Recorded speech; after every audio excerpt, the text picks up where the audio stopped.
बिस्मिल्लाहिर्रहमानिर्रहीम अल्हम्दुलिल्लाहि रब्बिल आलमीन वस्सलातु वस्सलामु अला सय्यिदिल अंबिया'i वल मुरसलीन व अला आलिहि व सहबिहि अजमाइन व अला कुल्लि मन तबिअहुम बि इहसानिन इला यौमिद्दीन व बाद।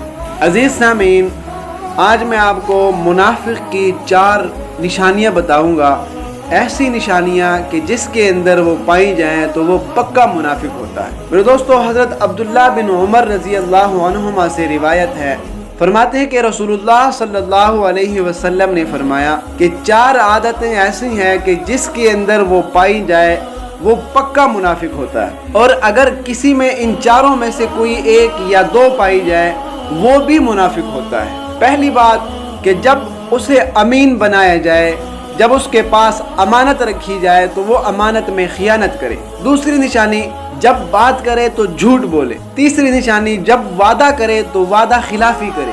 और चौथी निशानी, जब किसी से लड़ाई करे, झगड़ा करे तो गालियों पर उतर आए।